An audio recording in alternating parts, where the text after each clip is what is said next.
I never thought I would end up like this. Alone, lost, and terrified in a forest that seemed to have a mind of its own. A forest that wanted me dead.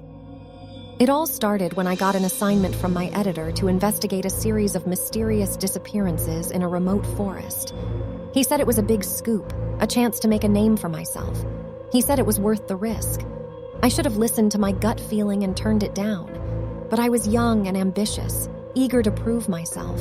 I thought I could handle anything.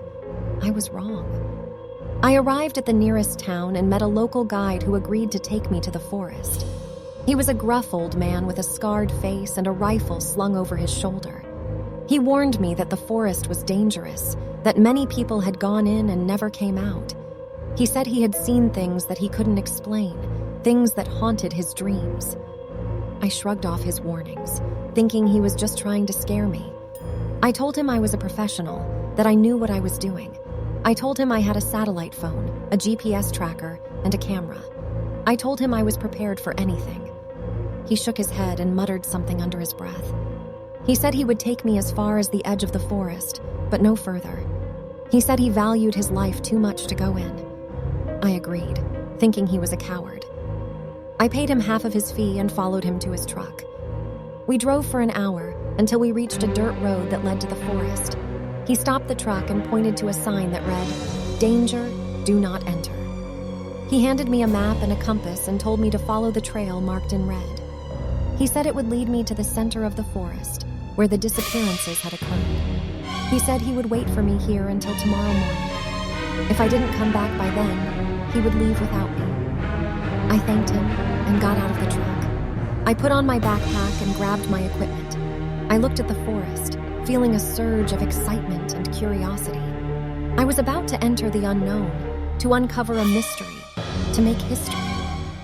I stepped into the forest and felt a sudden chill. The air was cold and damp, and the trees were tall and dense. The sunlight barely reached the ground, creating a gloomy atmosphere.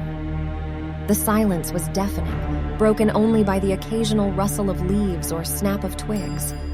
I checked my phone and saw that I had no signal. I checked my GPS tracker and saw that it was working fine. I checked my camera and saw that it had enough battery and memory.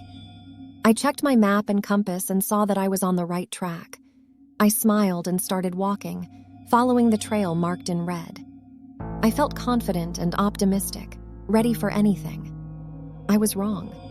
The first sign that something was wrong was when I heard a scream. It was a high-pitched, blood-curdling scream that echoed through the forest. It sounded like a woman in agony, begging for help. I froze in my tracks, feeling a surge of fear and adrenaline. I looked around, trying to locate the source of the scream. It seemed to come from somewhere ahead of me, deeper into the forest. I debated whether to go check it out or not. On one hand, it could be someone in trouble, someone who needed my help.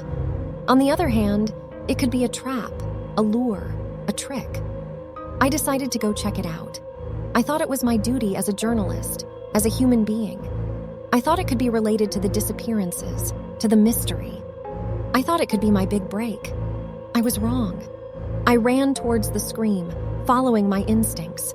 I ignored the map and compass, thinking they were useless in this situation. I ignored the trail marked in red, thinking it was irrelevant in this emergency. I ran for what seemed like an eternity, but never reached the source of the scream. It kept moving further away from me, always just out of reach. It kept taunting me, tempting me, mocking me. I realized too late that it was leading me deeper into the forest, away from the trail marked in red, away from safety. I stopped running and looked around me. The forest had changed somehow. The trees were thicker and darker, blocking out any trace of sunlight. The air was thicker and heavier, making it hard to breathe. The silence was louder and more oppressive, making it hard to think. I felt a sense of dread and unease wash over me. I felt like I was being watched, stalked, hunted. I checked my phone and saw that it was dead. I checked my GPS tracker and saw that it was malfunctioning. I checked my camera and saw that it was corrupted. I checked my map and compass and saw that they were useless. I panicked and started running again, this time in the opposite direction. I tried to retrace my steps, to find the trail marked in red, to find the way out. I was wrong. The forest was a maze that kept changing and trapping me. Every time I thought I had found the trail marked in red, it would disappear or lead me to a dead end.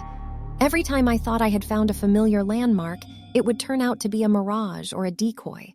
Every time I thought I had found a way out, it would turn out to be a trap or a trick.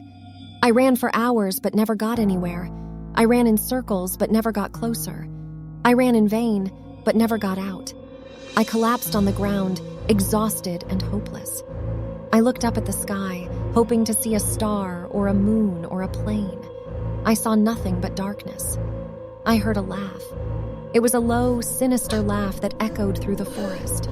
It sounded like a man in delight, enjoying my misery. I looked around, trying to locate the source of the laugh. It seemed to come from everywhere and nowhere, from inside and outside, from above and below. I realized then that I was not alone in the forest.